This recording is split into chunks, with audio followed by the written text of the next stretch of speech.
Ada 3 orang yang mana Allah tidak akan bicara kepada mereka pada hari kiamat, tidak melihat kepada mereka, dan Allah tidak akan mensucikan mereka di timbangan amal.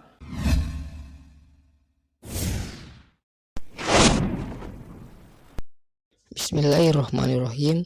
Assalamualaikum warahmatullahi wabarakatuh. Alhamdulillah, wassalatu wassalamu ala rasulillah wa ala alihi wa sahbihi ajmain, amma ba'du. Sahabat speaker motivasi dan rahmati Allah subhanahu wa ta'ala, pada kesempatan kali ini saya akan membagikan video yang disampaikan oleh guru kita Ustadz Khalik Basalama tentang 3 orang atau 3 golongan yang Allah tidak bicara, tidak melihat, dan tidak mensucikan mereka di hari kiamat nanti. Penasaran seperti apa videonya? Yuk mari kita simak bersama-sama. Adalah hadis muttafaqun alaih, riwayat Bukhari Muslim. Imam Bukhari meriwayatkan dalam kitab Syurb wal Musaqa, masih sama dalam bab memberi minum kepada orang lain. Nomor hadis 2369, Imam Muslim dalam Kitabul Iman. Nomor hadisnya 108. Rasulullah SAW bersabda, "Thalathatun la yukallimuhumullahu wa la yanzuru ilaihim yaumal qiyamati wa la yuzakkihim wa lahum adzabun alim. Rajulun ala fadli ma'in bil falati yamna'uhu ibnas sabil. Wa rajulun baya'al imama la yubayi'uhu illa di dunya. Fa in a'tahu minha waffa lahu wa in lam yu'tihi minha lam yafi lah. Wa rajulun ba'a rajulan sil'atan ba'dal asr fa halafa billahi la akhadhaha bikadha wa kadha fasaddaqah wa huwa ala ghairi dzalik." Ada 3 orang yang mana Allah tidak akan bicara kepada mereka pada hari kiamat, tidak melihat kepada mereka, dan Allah tidak akan mensucikan mereka di timbangan amal. Sudah sering kita jelaskan potongan-potongan hadis seperti ini. Artinya kalau dosanya lebih banyak pun, kalau orang ini berbuat salah satu dari 3 dosa ini, maka mereka tidak akan dimaafkan oleh Allah sehingga masuk ke neraka dulu. Serta bagi mereka siksa yang pedih, artinya akan masuk neraka dulu. Yaitu yang pertama, seseorang yang mempunyai kelebihan air di tanah lapang namun dia menahannya bagi musafir. Jadi di sini kita lihat hadis ini merincikan apa yang kita jelaskan sebelumnya. Kalau menjual air atau transaksinya yang dilarang adalah kalau seandainya orang dalam keadaan butuh. Dia tahu orang butuh, dia menahannya.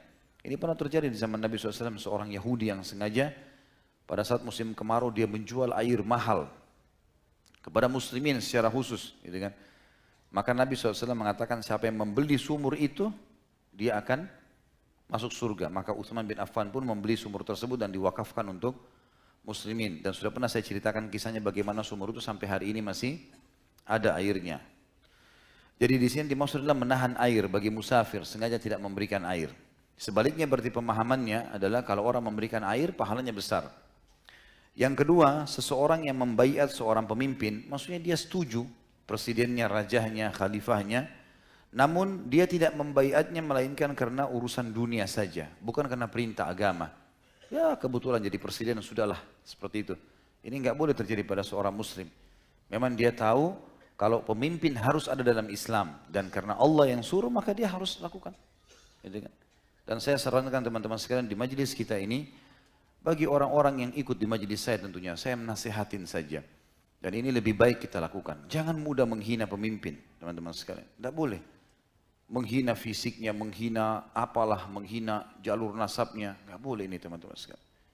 Kata Nabi SAW, "Man ahana amiruhu ahanahullah." Siapa yang menghina pemimpinnya, Allah akan hina dia. Apa urusannya sama kita? Belum tentu kita juga mampu kalau kita jadi pemimpin. Saya sudah sering bilang, biasanya penonton bola lebih pintar daripada pemainnya. Pemainnya sudah latihan 20 tahun jadi pemain bola, tendangannya sudah bagus, begitu meleset bodoh gitu ya. Padahal dia kalau tendang belum tentu. Ya. Belum tentu. Sekarang saya tanya teman-teman, kalau yang sudah punya usaha ya, anggap pegawai antum 3 orang atau 5 orang. Betapa rumitnya kita urus mereka, kontrol dia datang jam berapa, dia keluar jam berapa, pekerjaannya sudah selesai atau belum. Bagaimana kalau 10 orang pegawai? Bagaimana kalau 100 orang pegawai? Bagaimana kalau lingkup RT yang mungkin menaungi 200-300 kakak? Bagaimana kalau lingkup camat? Saya pernah duduk dengan seorang camat, saya tanya, "Pak, berapa keluarga di bawah naungan Bapak?" Dia bilang kurang lebih 3.000. 3.000 kakak di bawah naungan dia. Dia awasin muter-muter. Lebih tinggi daripada itu mungkin ada bupati, ada wali kota. Udah lingkup lebih luas lagi, mungkin puluhan ribu, ratusan ribu rumah. Di atasnya lagi gubernur lebih besar. Bagaimana dengan presiden? Masih syukur presidennya kalau masih bisa senyum. Lah ya, betapa rumitnya urus negara sebesar ini. Lalu antum datang tiba-tiba membicarakan di sebelah got, di warung kopi. Ini orang bodoh, ini orang tidak pintar, ini orang tidak tahu, copot saja. Enak benar memang baju kaos nih. Nggak boleh teman-teman sekalian. Daripada antum bicara tidak benar, doakan kebaikan. Mudah-mudahan Allah berikan kemudahan dia, berikan hidayah, berikan dia mudahin bayar ini, bayar utang. Kita doakan kebaikan. Mestinya begitu. Di sini Nabi SAW mengatakan bahaya ancamannya ya. Ancamannya adalah Allah tidak akan lihat. Allah akan siapkan azab yang pedih. Allah tidak akan bantu dia di timbangan amalnya. Adalah seseorang yang tidak membaiat, tidak menerima pemimpinnya, kecuali karena urusan dunia. Jika pemimpin memberi haknya sebagian dari dunia, maka dia menepati baiatnya. Ya, saya patuh sebagai warga negara karena sudah diterima PNS. Namun jika tidak memberikan dunia, dia melamar nggak bisa, apalah ada 1-2 urusan dia belum selesai, maka dia tidak menepatinya. Tak bagus nih pemimpin. Ini tentu ancaman ya, artinya azabnya pedih. Lebih baik kita doakan kebaikan. Ini saran. Ya, saya alhamdulillah bicara tentang lingkup hukum syar'i. Saya bukan khusus dengan 1 atau 2 orang pemimpin, karena ini hukum syar'i berlaku sampai hari kiamat. Siapa saja pemimpin kita. Kalau Fir'aun teman-teman sekalian, Fir'aun mengaku Tuhan nih. Ana rabbukumul a'la, saya Tuhan kalian yang paling tinggi. Luar biasa kalimatnya. Apa kata Allah kepada Nabi Musa dan Nabi Harun? Idhaba ila fir'auna wa qula lahu qawlan layyina. Pergilah kalian berdua kepada Fir'aun, ucapkan kalimat yang baik. Fir'aun ngaku Tuhan. Disuruh nasihati baik-baik, Fir'aun jangan, kamu salah. Gitu bahasa. Jadi harusnya kita santun ini ya. Karena perintah Allah, jangan lihat orang di depan kita. Kita bakti sama orang tua kita teman-teman bukan karena orang tua kita, karena perintah Allah untuk itu. Jadi mau orang tua kita jahat, bejat, tidak urus kita dari kecil, nggak ada urusan sama kita itu. Nggak ada urusannya sama sekali. Anak kita lahir cacat, mau apa, mau nakal, anak kita. Allah bebankan hukum badannya. Ada haknya, kewajibannya, kita lakukan itu. Karena Allah SWT, suami istri juga begitu. Dan semua makhluk di depan kita seperti itu. Termasuk pemimpin. Golongan yang ketiga, ini karena terlintas bahasan dalam hadis ini ya, maka saya rincikan. Golongan yang ketiga yang Allah tidak akan lihat mereka pada hari kiamat. Allah tidak akan mengajak berbicara. Allah tidak akan sucikan di timbangan amal. Dan baginya siksa yang pedih adalah seseorang yang menjual satu barang kepada seseorang setelah sholat asar. Kenapa diistilahkan asar teman-teman sekalian? Karena di zaman Nabi SAW, pasar itu akhirnya asar. Menjelang maghrib semua sudah tutup. Nggak ada orang dagang malam. Zaman dulu tidak ada penerangan kayak kita sekarang. Maka asar itu dianggap waktu terakhir. Artinya di waktu-waktu terakhir transaksi di toko, seperti itu lah ya. Kalau kita sekarang mungkin jam 9 malam, mungkin masuk di dalamnya. Seseorang yang bersumpah dengan nama Allah, pada saat dia dagang di akhir waktu dagangannya, itu yang dimaksud dengan sholat asar, dia bersumpah atas nama Allah, dia mengambilnya dengan harga segini dan segitu.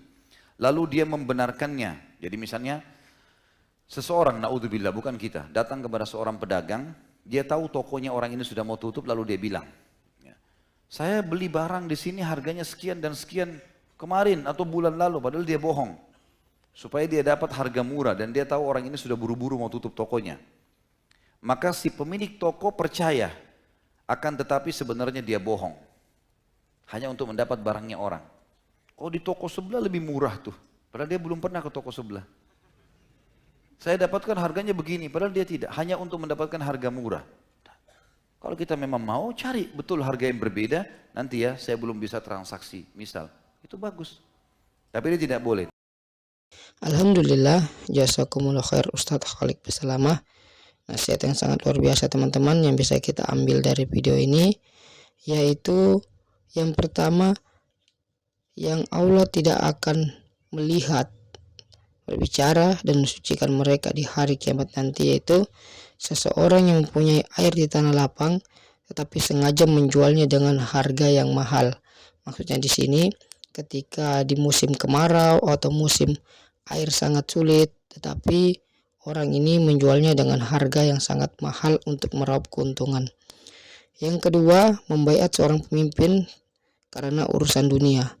Maksudnya di sini jangan mudah menghina pemimpin, karena sebagaimana kita tahu di akhirat nanti pemimpin adalah orang pertama yang dihisap. Oleh sebab itu tanggung jawab mereka sangat luar biasa, teman-teman. Yang terakhir, seseorang yang menjual barang setelah asar atau ba'da asar dengan menyebut nama Allah tetapi mereka berdusta. Maksudnya di sini saya berikan contoh, misal saya membeli barang, wah kok harganya segini Pak, bulan lalu aku beli di sini segini kok, loh kok harganya segini, di toko sebelah lebih murah. Jadi dia berdusta atas nama Allah hanya untuk mendapatkan barang dengan harga yang sesuai dia inginkan. Yang dimaksud dengan ba'da asar di sini, pada zaman Nabi tidak ada penerangan seperti kita sekarang ini. Jadi di zaman dulu itu orang berjualan sampai ba'da asar saja. Kalau kita sampai jam 9 malam kalau sekarang. Baik teman-teman, mungkin ini saja yang bisa saya rangkum dari video ini. Apabila ada kata saya mohon maaf, apabila ada khilaf saya mohon maaf. Apabila video ini memberikan kebaikan, jangan lupa tekan tombol like, subscribe channel ini, share video ini untuk berbagai amal jariah. Barakallahu fikum. Wassalamualaikum warahmatullahi wabarakatuh.